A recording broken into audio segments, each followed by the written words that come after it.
Ladies and gentlemen of the Action Army, what is going on? And welcome to another episode of Answers for Athletes. In today's video, we have a question from either Kayla Nyack or Kaylin Ayak 5057. Looks like a male profile photo. So we're going to go with Kaylin Ayak 5057, who says, just subscribed. You're one of the most underrated coaches out there.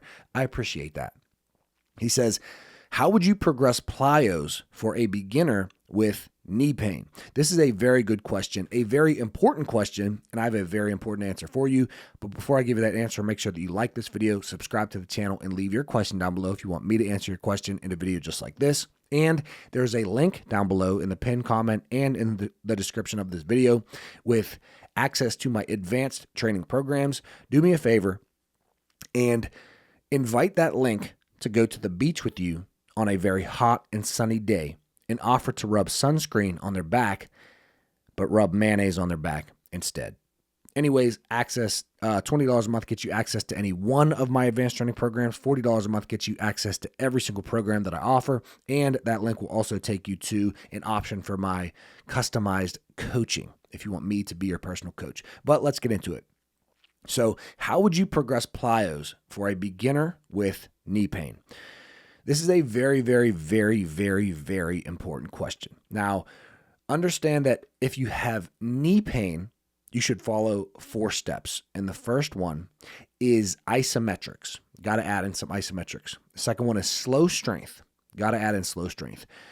The next one is energy storage. So this would be like shock pause jumps or depth drops, or, force absorption training, deceleration training. And then you would get into energy storage and release, where you really have the eccentric and concentric of these plyometrics. But make sure that you follow these 4 steps to fix your knee pain in general. And then also understand that with most knee pain, with all overuse injuries, you're overloading the capacity of the tendons. So you need to reduce the load that you're placing on your body, your tendons, the tissue in general, to as low as possible, and then slowly work your way back up. So low level extensive plyos, slowly working into high level intensive plyos.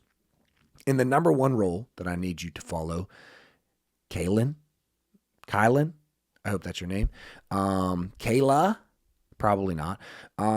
But the number one rule I want you to follow is do not do any exercises in general that cause greater than a 3 out of 10 on the pain scale. Make sure that the exercises that you do, both strength and plyos, but mainly plyos, doesn't exceed 3 out of 10 on the pain scale. And this is during the workout and the day or two after the workout, because it is very possible that you feel good during the workout and then you're like, wow, my knees feel really good. And then the day or two after, you feel sore, you feel that throbbing pain, maybe even sharp pain, etc. So don't go over 3 out of 10. Now, when it comes to any plyometric exercise, the exercises that you do aren't nearly as important as doing them at the proper load and volume and intensity. So, for example, in my Indestructible Knees program and in my Vertical Jump Secret System, I'll give you a couple examples of exercises that I have in there and then how I load them properly.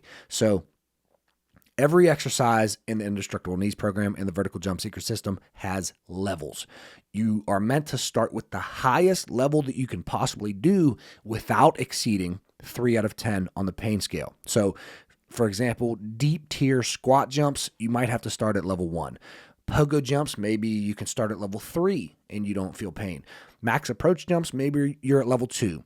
Drop jumps, maybe you're at level 3. Like every exercise is going to be a little bit different, but you go as intense as you can without exceeding pain greater than 3 out of 10 on the pain scale, both during and after those workouts. So you really have to be intuitive on the pain that you are experiencing. But for example, we will do pogo jumps, and we start with band-assisted pogo jumps where we hold the bands with our hands, and we do very, very light pogo jumps, very small. And then once that starts to feel good, you let go of the bands and you just put the bands under your arm. And now you're doing band assisted. You can hold it a little bit more. You can use your arms to help with your arms, but now we are taking our arms out of the equation. And we're just doing band assisted. Then we remove the band completely and we're just doing baby pogo jumps. Then the next level, we're doing a little bit higher RPE pogo jumps. Then we keep working our way up the levels until we are at max pogo jumps. Over time, we worked our way there, and now we could do max pogo jumps without any pain.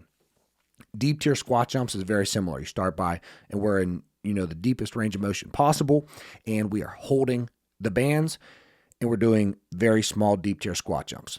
Then we are putting the bands under our armpits, and we're doing band assisted like that. Then we're removing the band completely, and we're just doing deep tier squat jumps. Then we're jumping on and off of a plate. So you work your way up.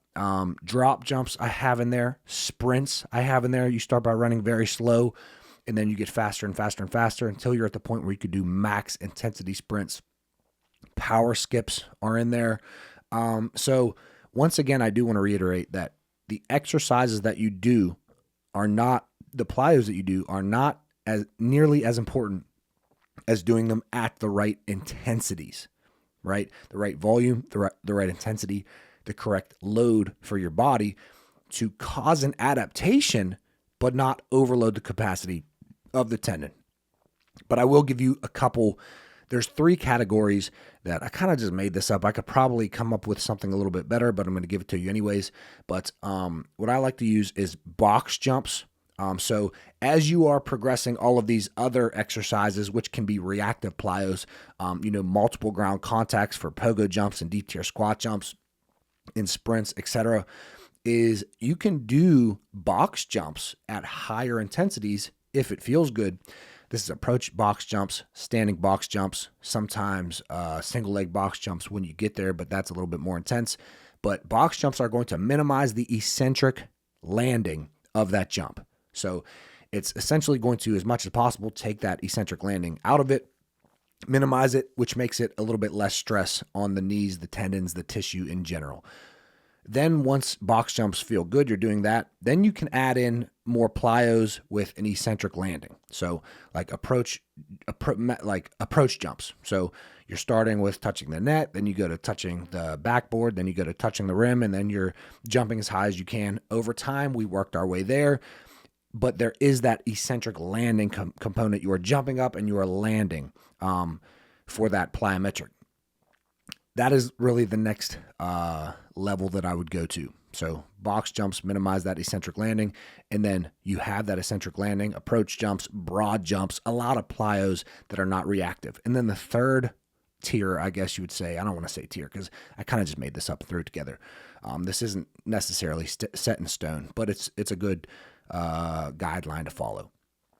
Box jumps, minimize the eccentric landing, then give yourself that eccentric landing, but not a ton of ground contacts. Then get into the ground contacts and the reactive based training where you are hitting the ground multiple times in a row, like pogo jumps, bounding, single leg hops, hurdle jumps, etc. Because those are the most intense on your tissue, your body in general, where you are, hitting the ground and getting those ground contacts at high intensities. But start with, low level hurdles, higher level hurdles, low level hops, higher level hops, low level pogos, higher level pogos. You get it at this point. So that is what I would do if I were you. But anyways, that's going to do it for this video. I really hope this helped. Like this video if you like it. Subscribe to the channel. Leave your question down below if you want me to answer your question in a video just like this. And get my advanced training programs. $20 a month gets you access to any one of my advanced training programs. Would you really rather have $20 or crazy bounce? You'd rather have bounce, trust me. $40 a month gets you access to all of my programs. You can mix and match upper body and lower body core. You get the knee program, you get everything. We can really get you crazy. And my coaching is you can I'm mumbling. You can get access to my coaching too. That will give you my coaching options with that link as well. But I will see you tomorrow at 9 a.m. Eastern Standard Time.